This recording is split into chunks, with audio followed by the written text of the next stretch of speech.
வணக்கம். முன்னாள் துணை முதலமைச்சர் அவர்களே, அதாவது அவர் பேர் உதயநிதி ஸ்டாலின். ஏன் உங்களுக்கு இந்த ஆதங்கம், ஏன் இந்த வெறி சொல்லுங்கள்? ஏன் உங்கள் ஊரெல்லாம் கண்டுபிடிச்சி இவர் வெளியில் படுத்தாங்க கண்டியா?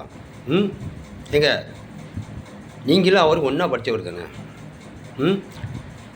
உங்ககிட்ட பூரா ஊரில் அடிச்சுட்டு உங்கள்கிட்ட பொறுப்பு எதிர்கட்சி தலைவர்னு சொல்லி பொறுப்பு அடிச்சிட்டு உங்கள் அப்பா ஒழிஞ்சிருக்காரு. அவர் கேட்கணும் இந்த கேள்வியை இங்கே சிஎம்ஐ பார்த்து கேட்டிங்களா? கிட்டத்தட்ட 7.5 கோடி ஜனங்களுக்கு கேட்காத கேள்வியை நீங்கள் கேட்குறீங்க. என்ன முட்டாத்தனமாக பேசுகிறீங்க? எதுக்கு தலைவராக இருந்தால் வந்தீங்களா? உங்களோட நீங்கள் ஜெயிச்ச இடத்துல உள்ளதா உங்கள் எம்எல்ஏ ஜெயிச்ச இடத்துல இந்த மாதிரி செய்யணியா வைக்கணியா சொன்னீங்க, சொல்லுங்கள், செய்வார். என்னமோ அவர் வந்துட்டாருன்னு சொன்ன ஏங்க, நான் உங்களுக்கு கேட்குறேங்க, உங்கள் குடும்ப ஆட்சி தான் நடக்கணுமா? தாத்தா, அப்பா, அப்புறம் நீங்கள் இதான் நடக்கணுமா? நாங்கள் எங்கே இல்லை மக்களில் ஒருத்தனை நாங்கள் தேர்ந்தெடுக்கப்படாதா? சொல்லுங்கள், தேர்ந்தெடுக்கப்படாது. ஏன்னா நீங்கள் சுரண்டணும், சுரண்டி எல்லா பக்கமும் இடம் வாங்கி போட்டு எல்லா பக்கமும் அமுக்குனது தெரியாது வச்சுடா. இதைத்தான் அந்த அம்மாவும் கேட்டாங்க. முன்னாள் முதலமைச்சர் மறைந்த செல்வி ஜெயலலிதா அவர்கள் என்ன செஞ்சீங்க? சட்டசபையில் அசிங்கப்படுத்தினீங்க. அதுக்கு பதில் உங்களை வேட்டியோடு அரெஸ்ட் பண்ணாங்க. உங்கள் அப்பா வச்சா அதெல்லாம் சொல்லக்கூடாது. கரூர் பிரச்சனையில் செந்தில் பாலாஜின்னு ஒரு ஆளுந்தாரா, அது இந்த குள்ளநரி, அவர் என்ன செஞ்சார்? அதாவது விஜய் அவர்கள் கரெக்டாக தான் வந்தாங்க. முக்கட்டான இடையில நீங்கள் மீட்டிங் கொடுத்தீங்க. அதையும் மக்கள் அலம்போதுனாங்க. அப்பவுமே உங்களுக்கு புரிஞ்சு போச்சு, இவன் எப்படி, அதாவது இவர் எப்படியும் ஜெயிச்சிருவார். உங்கள் பாட்டு சொல்லாந்தா இவன் எப்படியும் ஜெயிச்சிருவான், இவனை ஏதாவது வழி பண்ணணும்னு சொல்லி கரண்டை கட் பண்ணீங்க. உங்கள் ஆளுக்களை விட்டு பிரச்சனை பண்ணீங்க. அதுலேயும் எங்கே அனந்தியமாக இருக்குது, அக்கா தங்கச்சி பெற்ற பிள்ளையமாக இருக்குது, சின்ன பிள்ளைங்க, மருமகமாக இருக்குது, எல்லோரும் சேர்ந்து அவருக்கு சப்போர்ட். தெரியுமா? அவர் யாருக்கு ஆசையாக இருக்குன்னு ஆசைப்படல, எடுத்தவங்களை தட்டி கேட்கணும்னு ஆசைப்பட்டார், வரணும்னு ஆசைப்படுறது வந்துட்டார். அதனால் சட்டசபை போனீங்கன்னா உங்கள் தொகுதிக்கு என்ன பிரச்சனை, நீங்கள் எத்தனை தொகுதி வச்சீங்களோ அதுக்கு என்ன பிரச்சனையோ அந்த எம்எல்ஏ சொல்லி அதை செய்யுங்க, சொல்லுங்கள், செய்வோம். இது முறை. இதுவரை பேசிக்கிங்களா? நீங்கள் எத்தனை கேள்வி கேட்டிருக்கீங்க, எத்தனை இதெல்லாம் மீடியா ஒரு கல்யாண வீட்டில் கூட பேசியிருக்கீங்க.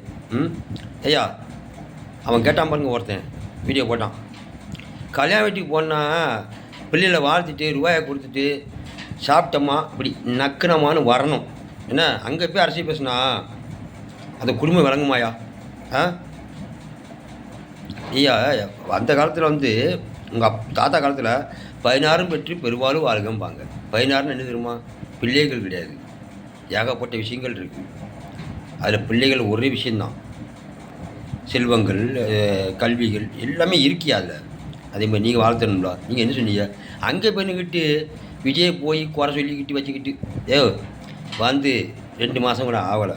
உனக்கு ஏன் அந்த இது பூரா கொஞ்சம் அது பின்னால் உள்ள எரியுது? எங்கே இன்னும் நோண்டி நொங்க எடுத்து நம்ம எம்எல்ஏக்கு போகிற நமக்கு சேர்றாங்களே, உண்மையை சொல்லுவாங்களோ, நம்ம கொள்ளடிச்சு சொன்னாலும் எங்கள் தலைவர் இதை செய்யாதான்னு சொல்லுவாரஞ்சி, ஒன்று என்ன தண்டிக்க மாட்டார். உன் தொகுதி ஜெயிச்சியா, எத்தனை மெம்பர் ஜெயிச்சிக்காங்க, அதுக்குள்ள தீர்வு என்ன அந்த தொகுதிக்கு கேள்வி செய்வார். ஆனால் நீ கேட்க பதிலுக்கெல்லாம் கேள்விக்கெல்லாம் அவர் பதில் சொல்லணும்னு அவசியமே கிடையாது. சொல்லவும் மாட்டார், சொல்ல விட மாட்டோம். ஏன்னா ரொம்ப நாளாக டாக்டர் ராமச்சந்திரன் செத்ததுக்கப்புறம் அந்த அம்மாவை ஊசி போட்டு கொண்டதுக்கப்புறம் நாங்கள் ரொம்ப கஷ்டத்தை அனுபவிச்சிட்டோம். ஐயா, போதும். இப்போ கஷ்டத்துக்கு ஒரு மனுஷன் வந்திருக்கான். நீ ஜெயிச்சியா, 10 தொகுதி ஜெயிச்சா, 20 தொகுதியா, இன்னும் 100 ஜெயிச்சிக்க, அதை பற்றி பிரச்சனை இல்லை. ஒரு தொகுதி எக்ஸ்ட்ரா தொகுச்சாலுமே எங்கே முதல்ல தான் வருவார், வைப்போம். இனிமேல் அவர் தான். உன் குறை என்ன உண்டோ அதை சொல்லு, அவர் செய்வார். செய்யலைன்னா நாங்கள் சொல்லுவோம், பொதுமக்கள். அவர் ஜெயிச்ச தொகுதியே நம்ம மக்கள் இருக்காங்க, பிள்ளைகள் இருக்காங்க, எல்லாம் சொல்லுவோம். கேட்டியா? அதில் அந்த பாகுபாடெலாம் பார்க்க மாட்டார். அவருக்கு தேவை சரிதா, பைசா கிடையாது, சுரண்டனும் கிடையாது. மக்கள் நல்லா இருக்கணும், அந்த ஒன்று தான் அவருக்கு தேவை. ஓ சொத்துன்னே ஓ சொத்து. எங்கள் அண்ணன் விஜய் இருக்கார்ல, அவர் சொத்து பாதி. அந்நியார் சங்கீதா இருக்காங்களா, அவங்க சேர்த்துட்டாங்க. அவங்க சுற்றி பாதி தான் ஓ சொத்தெல்லாம் தூர போனோம். அவர் செய்வார். உங்கள் அப்பா இருக்கார எஸ்ஏ சந்திரசேகர், அன்றைக்கும் காமெடி கதை எழுதினார், காமெடி நடித்தார். ஆனால் இன்றைக்கி சோசப் விஜய் அவர்கள் ஒரு முதல்ல அவருக்கு எவ்வளோ சந்தோஷப்பட்டிருப்பார். அவங்க மனைவிக்கும், சோசப் விஜய் அவர்கள் மனைவிக்கும், மாண்புமிகு சோசப் விஜய் அவர்கள் மனைவிக்கும், அவங்க சொத்துக்கும், விஜய் சொத்துக்கும் நீங்கள்லாம் சொன்ன பணம்னா கீழடா, காலுக்கு கீழே. அவர் மக்கள் பணத்தை எடுக்கணும்னு அவசியமே கிடையாது. ஏன் இந்த 2 லட்சத்து சில்லற பைசா கூட அவர் வாங்க வேண்டாம் அவசியம் இல்லை. அன்றைக்கி எம்ஜிஆர் ஆட்சியிலேருந்து நடித்தார், இவரும் நடிப்பார். அதனால் சட்டசபை போனியா, போத்திக்கிட்டு வான் தொகுதி இதை பார்த்தியா, அதை மட்டும் கேளு. அவர் செய்யலைன்னா எந்த மீட்டிங்கில் பேசு, பொதுமக்களே இப்படிலாம் கேட்டேன் செய்ய முடியும்னு சொல்லி நாங்கள் கேட்போம் அவரை. ஏன்னா எங்கள் வீட்டு பிள்ளை அவர், நாங்கள் கேட்டால் போய் சொல்லுவார். நீ கேட்ட சொல்ல முடியாது, ஏன்னா எங்கள் பணத்தை சுரண்டவன் நீங்கள். ஏன் நீ கேட்க பதில் உங்கள் அப்பனை வர சொல்லு. அதான் கேட்டார், எங்கள் அப்பனை எங்கே, எங்கள் அப்பனை எங்கே, புரியுதா இந்த கேள்விக்கு? நான் சொல்கிறேன் பதில், உங்கள் அப்பா வர சொல்லு. எதுக்கு தலைவர் உதவி ஸ்டாலின் தான், அதாவது முத்துவேல் கருணாநிதி ஸ்டாலின் தான், நீ கிடையாது. இன்றைக்கி பதவி ஓட்ட கொடுத்த உடனே எதுக்கு தலைவர் யாருவே நீ? நீ சொல்லட்டுமா, பால் குடிக்க சின்ன பாப்பா, அவரும் பாப்பா வந்துட்டு போட்டோம். ஆனால் அவர் மக்கள் செய்யக்கூடிய நல்லது செய்தார். பிரச்சனை வரும்போது உங்கள் அப்பா ஒன்றை உணர்ந்து விட்டுட்டு அவன் போயிட்டான் பார்த்தியா? உங்கள் அப்பாவை ஒரு நாள் 24 மணி நேரம் எங்கள் சிஎம் விஜய் அவர்கிட்ட சட்டசபையில் வந்து எதுக்கு தலைவராக பதவி ஏற்று பதிலை சொல்ல சொல்லு. கேள்விகள் ஏகப்பட்டு இருக்குது, நாங்கள் சொல்லுவோம், அவர் செய்வார். உங்கள் அப்பா பதில் சொல்ல முடியுமா? சும்மா சட்டை போனியா, பேசினியா, வந்தியா, அதோட நிப்பாட்டிக்க. இங்கே இதையும் கமாண்ட் இந்த செல்லு அனுப்புனால என்ன வந்து அட்ரஸ் பண்ணி நீ கொல்லலாம், நீ உன் ஆலோசி கொள்ளுவ, என்ன கொண்டுடலாம்.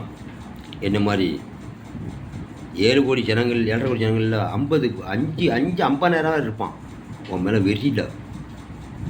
அதில் பெண்கள் பாதி இருப்பாங்க. ஐயா, ஒரு காலேஜுக்கு போய்ட்டு எவ்வளோ ரூபா வரும்? ஒரு ரேஷன் கார்டுக்கு எவ்வளோ ரூபா வாங்குவேன்? எவ்வளோ ரூபா வாங்குவேன்? ஒன்றும் இல்லையா? கேட்க மாட்டு வருது. ஒரு டெட்ஷீட் பற்றி வாங்க போனேன், என் மனைவி இறந்ததுக்கு. எவ்வளோ கொடுத்துருமா? 2,500 ரூபா கொடுத்தாயா? 2,500 ரூபா உண்மையான டெஸ்ட்டு. டாட் ஷீட் இருந்துச்சு, அடக்கமான சர்டிஃபிகேட் இருந்துச்சு. அதுவும் 17 நாள் நடந்து வாங்கினேன். பாய், இதுக்கு மேலே நீ சட்டத்தை போனால் கேள்வி கேட்கக்கூடாது. உன் தொகுதிக்கு மட்டும் என்ன உண்டா செய்யணும். பொதுமக்களுக்கு ஒன்றா ஓடி செய்வார் தாவேக தலைவர் விஜய் அவர்கள், ஜோசப் விஜய் அவர்கள். சும்மா அவரை பேச விடாமல் கல்யாணம் முடிஞ்சோடனே பிள்ளை ஒன்றும் பார்க்க மாட்டான். 10 மாதம் ஆகும் பிள்ளை பத்து வளருக்கு, 5 வருஷம் ஆகும். அந்த 5 வருஷத்துக்குள்ள புரியுதா? எல்லாம் பார்,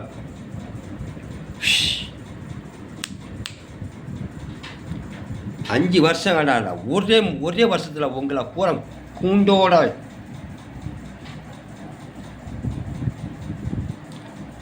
யார் இந்த செல்லை பார்த்தாலும் இந்த வீடியோ பார்த்தாலும் ஷேர் பண்ணுங்கள். எனக்கு கமெண்ட்லாம் அனுப்ப வேண்டாம், வாழ்த்தும் அனுப்ப வேண்டாம், ஷேர் பண்ணுங்கள். தாவைக்கு கட்சி மாண்புமிகு சோஜபி அவர்களை இவன் பேசக்கூடாது. இவன் பேச தகுதி இல்லாதவன். நம்ம கேட்குறாங்க நாளைக்கு, ஐயா என்ன செஞ்சீங்க ஐயா கேட்குறா, அது பதில் சொல்லுவார் அவர். ஏன்னா அவருக்கு கடமை இருக்குது, உரிமை இருக்குது. ஏன்னா நம்ம வீட்டு பிள்ளை அது. உங்கள் அண்ணன் தம்பி மாமன் மச்சான் அதான் கணக்கு தான். மருமவன் அக்கா பிள்ளை உண்மை தானே அது. நம்ம தானே எடுத்தோம். நம்ம பிள்ளைய ஒருத்தன் கேட்டோம்னா விடுவோமா? விடக்கூடாது. பா டிவிக்கு ஆட்சி கிடையாது.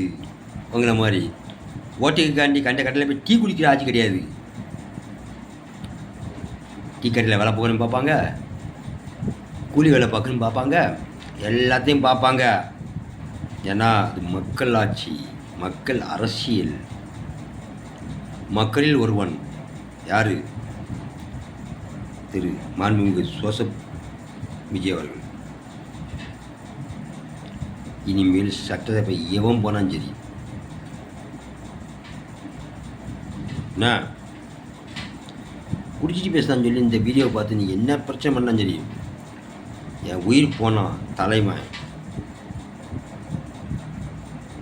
அவனுக்கு மட்டும்தான்.